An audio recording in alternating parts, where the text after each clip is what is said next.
Hello family, જય શ્રી કૃષ્ણ.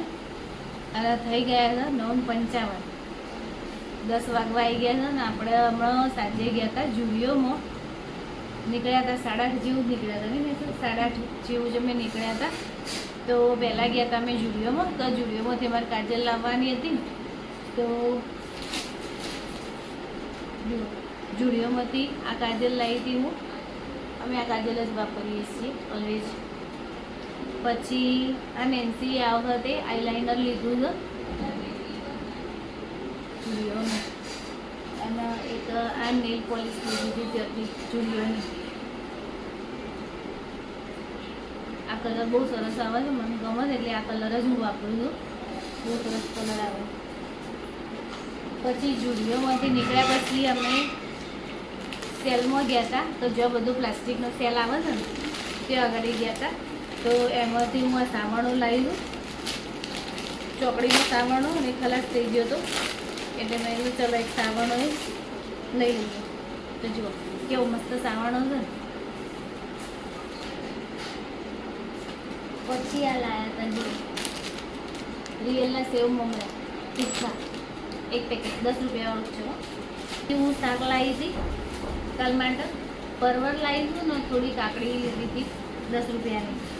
10 રૂપિયાની કોથમીર લીધી થોડી. અત્યારે તો કોથમીરના ભાવે હવે વધી ગયા છે. શિયાળામાં ઢગલો મળો તમારે. અને બીજું લાવી હતી પાલક. હવે પાલકનો કાલ સાંજે ઉપયોગ થવાનો છે. પણ પછી કેવું થાય, કાલે સવારમાં ગઈ હતી મને બજાર જવા મળે નહીં, એટલે અત્યારે બજાર ગઈ હતી ને તે લાવી દીધી. એને ફ્રીજમાં મૂકી દઈએ એટલે કાલ સુધી સારી જ રહેશે.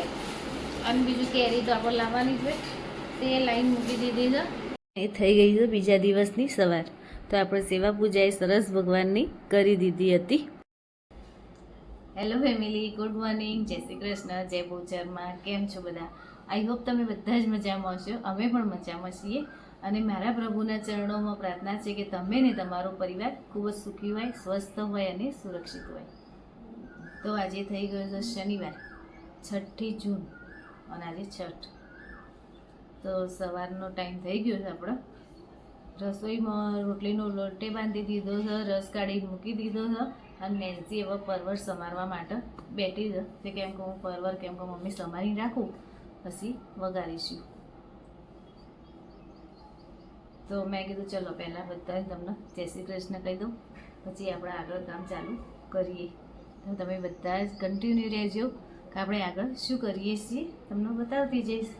તો એક વાર્તા કહું તમને કે વર્ષો પહેલાંનો સંબંધ કેવો હતો, પિત્તર જેવો.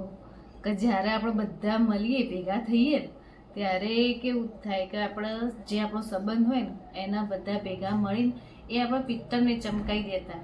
100% શુદ્ધ ગોલ્ડ જેવો, સોના જેવો સંબંધ. પહેલાંના જમાનામાં આપણે ઘેર જો કોઈ આવ્યું હોય ને તો આપણને ગમતું. કોઈ એકબીજાના ઘેર જઈએ તો આપણને માનથી બોલાવે, ચલાવે, દિલથી બોલાવે આપણને. કે એવું ના હોય કે એના મોઢા પર કોઈ અણગમો ના હોય, કે એના હૃદયમાં એવું કંઈ અણગમો ના હોય. એને એવું ના થાય કે ક્યાંથી આવ્યા ને કેમ આવ્યા ને એવું કોઈ જ કારણ ના હોય, એના મનમાં કોઈ જ વાત ના હોય. એટલે પહેલાંના જમાનામાં એવી રીતે બધા એકબીજાને હળી મળીને રહેતા. કારણ કે હજુ પણ મને યાદ છે, મારા પપ્પાને ઘેર તો અમે 1 ડઝન પૂરી છોકરીઓ છીએ. તો ડઝન છોકરીઓના ડઝન વેવાઈ તો ખરા જ. તો અમારા ઘેર બધા વેવાઈઓ વારાફરતી આવતા. અને પહેલાંના જમાનામાં તો કેવું હતું કે આપણા ઘેર કોઈ આવે ને એટલે જ્યાં સુધી એ 2-3 દિવસ 3-4 દિવસ રોકાય નહીં ને ત્યાં સુધી એમને સંતોષ જ ના થાય.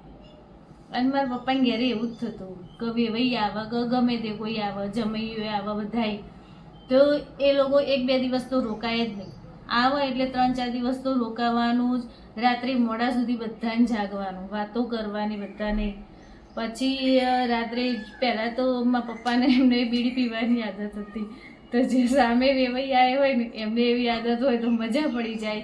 શિયાળામાં તો રાત્રે જો સગડીઓ ચાલુ થઈ જાય, ગરમી જુઓ ને ઠંડી લાગતી હોય એટલે સગડીઓ ચાલુ કરી દે. અને પછી બધામાં ખડકી હતી તો ખડકીમાં બેસીને રાત્રે મોડા સુધી બધા વાતો કરતા, મજા પડતી હતી. એ સંબંધો જ કંઈ અલગ હતા. અને અત્યારના સંબંધો બધું એવું થઈ ગયું છે. પછી જમાનો આવ્યો સ્ટીલનો. સ્ટીલના વાસણમાં કેવું થાય કે ગોબા પડે જાય ને હેડે જાય ને એકબીજાને મનાઈએ લે પાછું સંબંધ પાછો ચાલી જાય. રગડ દગડ કરીને આપણો સંબંધ ચાલે. એવું નહીં કે સંબંધ ઊભો થઈ ગયો, એવું નહોતું, ચાલી જતો તો સંબંધ. પછી આવ્યો સંબંધ કાચનો. જમાનો આવ્યો કાચના વાસણોનો. તો આપણો સંબંધ અત્યારે કાચના વાસણો જેવો જ થઈ ગયો છે કે જો એક વખતે આપણો સંબંધ તૂટી જાય ને તો પછી એને તમે સાંધો બરાબર, પણ એ સંબંધ કેવો થાય, પેલી કહેવત છે ને કે મન કાચ અને મોતી, એક વખત તૂટી જાય ને પછી સંધાય નહીં. અને કદાચ જો તમે એવું હોય કે જોર જબરદસ્તીથી ચલો પછી આપણે સંબંધ રાખવો જ પડે છે, પણ કેવું થાય એ સંબંધમાં કે તમે જે પહેલાં તમારા દિલમાં કે સામેની વ્યક્તિના દિલમાં જે પ્રેમ હતો, ભાવ હતો એ નહીં રહે. એટલે એવું થઈ ગયું છે સંબંધ કાચના વાસણો જેવું. કંઈક વખત ફૂટી જાય તો પછી સંબંધે આપણે એ રીતનો જ હતો કે સંબંધે તૂટી જાય. જેમ વાસણ ફૂટી જાય અને પછી કશા કોમમાં નહીં આવતું ને એવી રીતે જ અત્યારના સંબંધો બી એવા જ થઈ ગયા. પછી જમાનો આવ્યો પેપર પ્લેટનો અને થર્મોકોલની ડીશોનો. યુઝ એન્ડ થ્રો ઉપયોગ કર્યો અને પછી એનો ડસ્ટબિનમાં નાખી દો. એટલે અત્યારે જો તમારી કોઈનો ગરજ હોય, જરૂર હોય એ વ્યક્તિને તમારી, ત્યાં સુધી એ માણસ તમારી જોડે એવી રીતે વાત કરશે કે જાણે આપણો વર્ષો સુધી આ સંબંધ તૂટવાનો જ નહીં. બહુ સરસ સંબંધ છે આપણો, પણ અત્યારના સંબંધો જ બધા એવા થઈ ગયા છે. તો હવે હું આવી ગઈ હતી રસોડામાં અને આપણે બનાવવાનું હતું આજે પરવરનું શાક. તો પરવરનું શાક ધોઈ સરસ એની આપણે ઊભી ચીરીઓ કરી મૂકી દીધી હતી. અને પછી આપણે એક દોસરામાં તેલ લઈ લીધું હતું, રઈનો વઘાર કરી દીધો હતો અને પછી એમાં ભરપૂર પ્રમાણમાં આપણે લસણના મરચાં લઈ લીધા હતા. આ શાકમાં તમે એકલું લસણથી વઘારો ને એટલો મસ્ત ટેસ્ટ આવે છે અને બહુ જ મસ્ત આવે છે. તમે કોઈક વખત ટ્રાય કરી જોજો. પછી એની અંદર વઘારમાં આપણે મરચું, હળદર, કલર આવે એટલા માટે લઈ લીધું હતું. આમ પછી પરવરનો વઘાર કરી દીધો હતો અને પછી અંદર રૂટીન મસાલા જેમ કે મીઠું, મરચું, થોડી હળદર ને થોડું ધાણા જીરું એવી રીતે લઈને આપણે જો સરસ મિક્સ કરી દીધું હતું અને ઉપર થાળી મૂકીને એની અંદર પાણી રેડી અને પછી વરાળથી ચડવી દીધું હતું અને આપણી ડીશ મસ્ત તૈયાર થઈ ગઈ હતી. પછી સાંજે આપણે વિડીયો ચાલુ કર્યો હતો. તો આપણે સાંજે બનાવવાના હતા પાલકના પાત્રા. તો પાલકના પાત્રા આપણે આગલા દિવસે જે પાલક લાવ્યા હતા ને એને સરસ ધોઈ સમારીને એકદમ મસ્ત ઝીણી ઝીણી કાપી લીધી હતી. પછી તપેલીમાં પાલક લઈ લીધી હતી, પછી ધાણા સુધારી લીધા હતા અંદર સરસ. પછી એની અંદર ચણાનો લોટ લઈ લીધો હતો, પછી મીઠું, મરચું, હળદર, ધાણા જીરું, ખાંડ, તલ, લીલા લસણ, મરચાં, પછી આમલીનો પલ્પ લઈ લીધો હતો, અજમો લઈ લીધો હતો અને પાણી અંદર ઉમેરી દીધું હતું સરસ. અને ધીમે ધીમે અંદર પાણી રેડીને આપણે સરસ એનું બેટર બનાવી દીધું હતું અને છેલ્લે એની અંદર આપણે રેડી દીધું હતું તેલ. પછી સરસ મિક્સ કરી દીધું હતું અને આપણે થાળીમાં પાથરી દીધું હતું.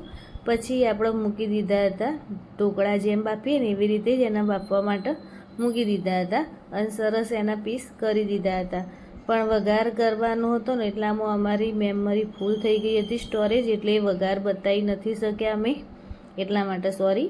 તો આ સાથે હું મારો વિડીયો અહીંયા જ પૂરો કરું છું. જો તમને મારો વિડીયો ગમ્યો હોય તો મારા વિડીયોને લાઇક, શેર અને સબસ્ક્રાઈબ કરજો.